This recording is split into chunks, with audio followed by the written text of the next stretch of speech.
Run101010 from the Computer Clan on thecomputerclan.com with a informative video about 32-bit and 64-bit.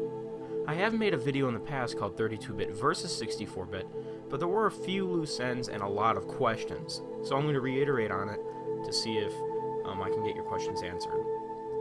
So first of all, what's so great about 64-bit? Well, one of the main things is RAM support. 32-bit can support 3.25 gigabytes. It's not 4 gigabytes like what some people think, because that's overall system memory. So that includes VRAM and everything else. But this is just random access memory itself, so that's restricted to 3.25 gigabytes. But 64-bit, on the other hand, can support up to 16 exabytes, which is virtually unlimited because no computer has that type of speed, or that RAM amount that they can support on their motherboard. In terms of speed, RAM is obviously faster than a conventional hard disk.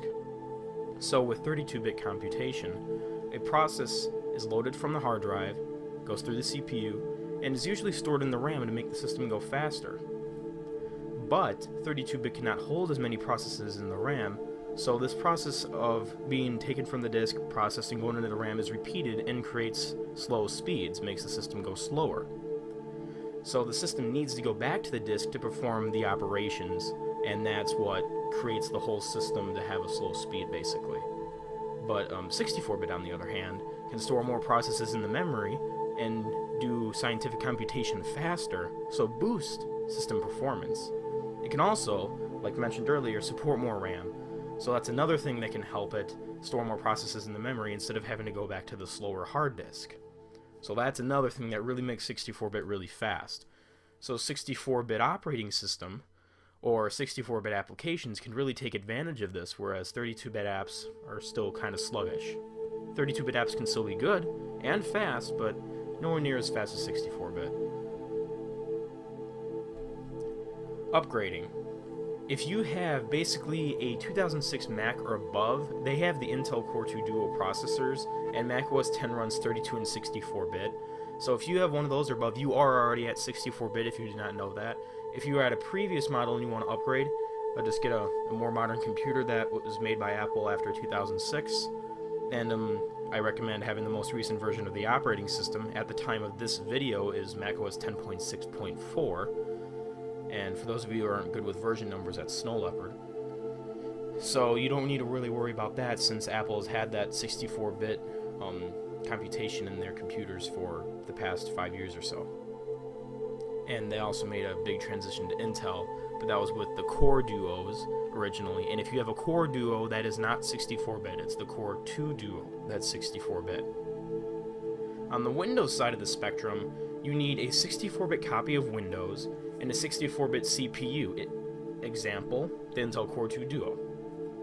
So if you're currently running, let's say, Windows Vista 32-bit, and you're unaware of your processor, and you keep asking, well, I want to upgrade to 64-bit, how can I do that? Look up your processor, make sure it's 64-bit capable, and then install a 64-bit version of Windows. If you're using Vista, that might be a bit of a problem, because I believe they ship 32 and 64-bit separately, but now in Windows 7 they ship both disks. So if you have a Windows 7 box, you will most likely have both disks in there. And also another little problem with Windows is compatibility, because some people have games and stuff that really only run in 32-bit, and 64-bit Windows has compatibility problems. So if you're still running 32-bit, be cautious about upgrading, because some of your programs will be incompatible. You will get more speed, but there have been lots of reports about incompatibility, even a few minor ones in Snow Leopard. So just make sure you know what you're doing, because 64-bit, only 64-bit operating systems can have problems, but Mac OS X runs 32 and 64-bit basically seamlessly. So yeah, just make sure you know what you're doing again. Now, this whole thing is basically just a general overview on 64-bit and 32-bit, but as time goes on, the amount of RAM support for 64-bit will increase, and it varies with the type of hardware and operating system you are using. So there's no super defined amount, but it's virtually unlimited for 64-bit RAM support.